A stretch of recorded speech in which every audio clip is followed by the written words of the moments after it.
The reason why I didn't want her to do it was not because of my own personal jealousy or anything like that. It was really just the fact that I didn't want to be the guy who got roasted on the internet that week. You know, I didn't want to be the one that everybody was making videos about, whatever. And I slowly started to feel like that's kind of a stupid reason for me to hold her back from doing something that would realistically be very, very good for her. He's talking about a porno career, you know? Right. This is exactly what I'm talking about when I say that there's been decades of media that have created weak men. Because in his mind, he wants his chick to be the boss bee. He's indoctrinated to want her to be strong and independent, irrespective of being married to her, irrespective to him being a multi-millionaire through just the brand of No Jumper. Can we talk numbers at all in terms of like income? Are you comfortable sharing any of that? Sure, I don't care. What is the whole brand make in a month or in a year? I mean, No Jumper might bring in $1 million a month. Wow. And then Plug Talk, Crap. not quite as much, but in the ballpark arena of that. How? Where's it? We do that, Jack. Yeah, you gotta consult us on the. Is it sponsorship revenue? Hey, shalom, yabashima shabashima kwakudasha barakata. Double honors unto the apostles of great millstone. Honest brothers that be pushing this truth in sincerity throughout the four corners of the earth. This is not the type of video content that I like making because it's highly likely it's going to get all kind of views. But when it comes down to breaking down the scriptures and really going into the nits and grits of the precepts, you know, you put hours and hours of effort into making a video that's going to be, you hope that the Lord is going to bless and be edifying, and you know, you really don't get much views. It kind of you know, puts a drain on you, because this kind of content is just almost like clickbait type of content. So I do apologize in making this video, because this is not really the type of content I want to push here in this truth.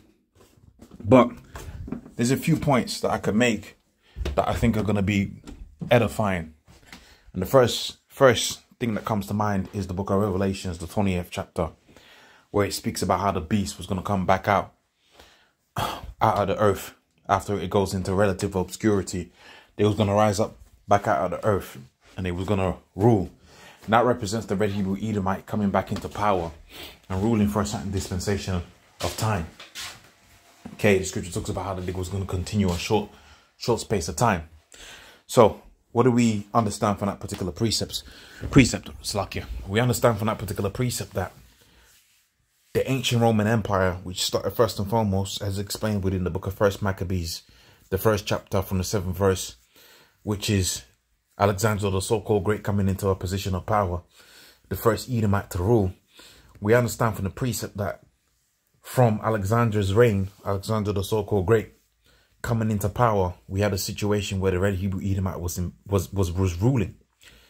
Now, the book of Genesis, the 37th chapter, tells us the blessing that Esau got from our forefather Isaac, and if you should receive it, is Yahushai, which is King Solomon.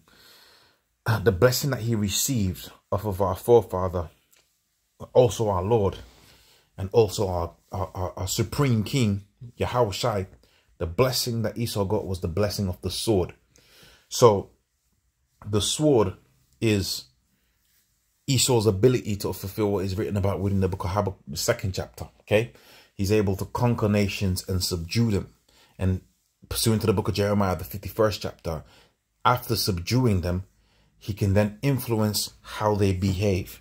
Now, how does that relate to what we're seeing here on screen? Well, we understand from the book of Jeremiah, the 51st chapter, Babylon has been a golden cup within the Lord's hand. And we understand the king of Babylon from the book of Isaiah, the 14th chapter, in conjunction with the book of Psalms, the 137th chapter, Malachi, the first chapter. The king of Babylon is the red Hebrew Edomite, Esau.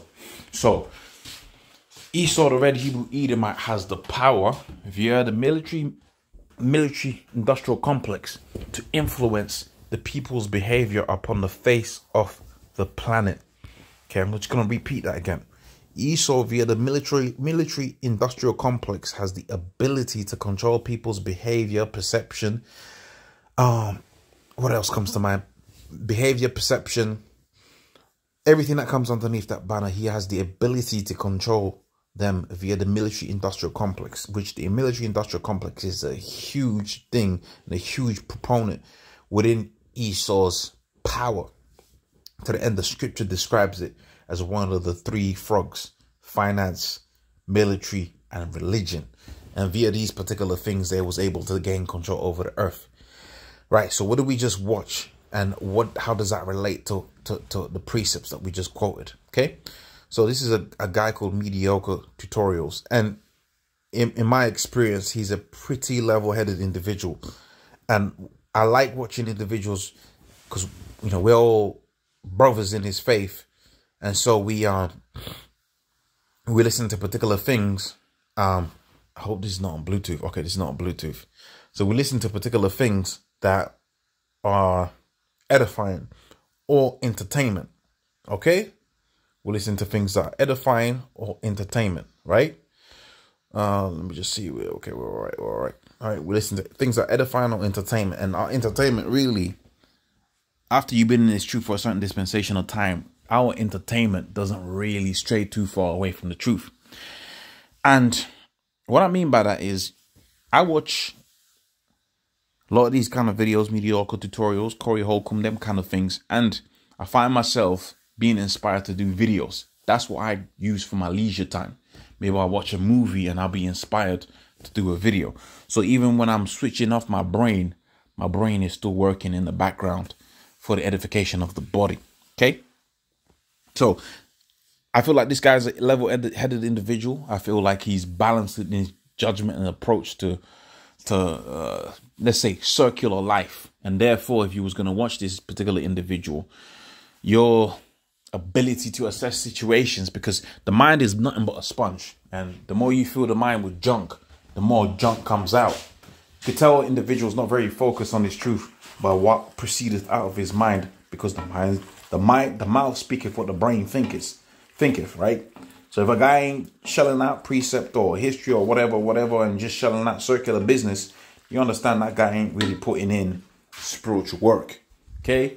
Now you pray for that, brother. If anybody be in that particular situation, may really be a man of the Lord help him out that particular situation, and they be focused into what's important, which is this truth.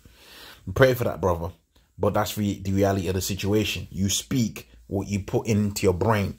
Okay, you speak what you put into your brain. Let's just go off on a tangent here and speak on that particular topic. That's why I recommend, if you walk, put the headphones in with the Bluetooth and listen to the apostles, man. Try aim for like an hour just listening to videos a day. And, you know, YouTube provides you with the fast speed. Let me see if I could demonstrate that. You got the toolbar there, and you could playback speed. So you could do hours worth of content in about 30 minutes, 40 minutes. And, you know, it's going to hit, right? It's going to resonate with your spirit. Right, so let's get back to this video. Where did we leave off? Esau's in control. They use the military-industrial complex to subdue nation. And then therefore they pour out their whoredoms onto these nations. Now, how does that relate to the book of Revelation, the 20th chapter that we just spoke about a second ago? Well, we see and understand from the book of Revelations, the 20th chapter, this is the same old Edomite coming back into power. Okay, can't I get that, right? How's that relevant? What did the Romans do when they was ruling? Okay, when we watch Spartacus, great TV program. I recommend anybody to watch that hasn't watched that. Spartacus. What do we see? We see the Romans practice a thing called wife sharing. Okay? The Roman Edomite practice a thing called wife sharing. Whoredoms, right? Female liberation. Also, too, the batty boy thing, right? That comes from the Roman way of life. Okay? It is my humble opinion that these individuals that you see here that goes by the name of Adam22 is probably set up. It's a psyop. Or he's really living underneath that vibration of the Roman Empire. Needless to say, that everything that we've just seen here, and this is the individual in question, that's his actual wife. He's married her, and she's an adult actress. And you see the black guy that's on there, that Jake that you see on there, he's popped it, and it's out there in you know, it's out there within within the ether. And you can see she's a Jake, right? I don't know about Adam22. He might be a Edomite or whatever. But you can see that she's probably a Jake. You can see the Jake out there. And these two are supposedly married. Okay? So what does that do to the so-called constitution? And I do say so-called. You know, you ain't supposed to be getting married underneath the Red Hebrew Edomites power structure and these terms. You know, hey, I'll say this, right? I'm just speaking as a man. You know, if somebody wants to tell me if I'm wrong, hey, I'll humbly say I'm wrong. But if you let's say the Most High blesses your situation and you get a possession and you get a cool chick, right? But the marriage thing is like a stickler. You're a priest. Do your own little marriage. Do your own little marriage. Okay? Not underneath Esau's contracts. Do your own little service. What's wrong with that? Why Jake's got to go underneath the banner of Esau's system is, you know, it's unfathomable. Now, if you want to play the system, you play the system. You know, you're going to get the green card or whatever. All right, fine, fair enough.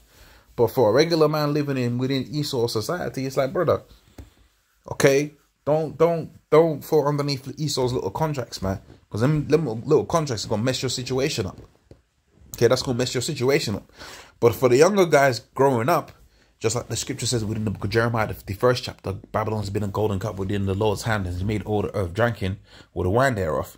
For all the younger guys that are coming up, they're going to watch this, and this Edomite way of life is going to become normalized, because this guy that we just seen, Adam22, let me see if I can pull up. I don't actually want to do that, actually. I won't do that because it's going to flag up on, you know, all my search history, but I don't know what I got in my search history. But this Adam guy, right, he's got all kind of followers. Okay, this Adams guy's got all kind of followers. So for the younger man coming up, they're going to be indoctrinated in the Roman way of life. And what do we see when them Romans came into power underneath the Greeks? They actively forced everybody to become Hellenized. In other words, to live like how they live, to be batty boys and to wife share and to promote the liberation of the female sexuality. And we see and understand not only from the scriptures but from social history that is the destruction of society. Okay, that is the destruction of society. So I feel like I've quoted enough precepts. I feel like that was edifying. Again, I do apologize. This ain't really the type of video that I feel is of an edifying type of topic, right? I don't really feel like this is a topic that I really want to be engaging in, you know, video after video after video. But I thought I could, you know, through the spirit, I thought maybe the Most High was going to give me a handful of precepts that I could really tackle this topic with, and do something edifying. But the main point, which I feel is a spiritual point to be made, is what you've just seen there is exactly the same thing that the Romans and the Greeks was doing. Okay, therefore it's a fulfillment of what we see within the book of Revelation, the 20th chapter, and therefore, you know, I feel like that's edifying. That aspect of it is edifying. Okay, so yeah, man. Hopefully that was of edification. You know, Lord's will. And double honors unto the apostles of a great millstone. And should brothers to be pushing this truth in sincerity. Shalom.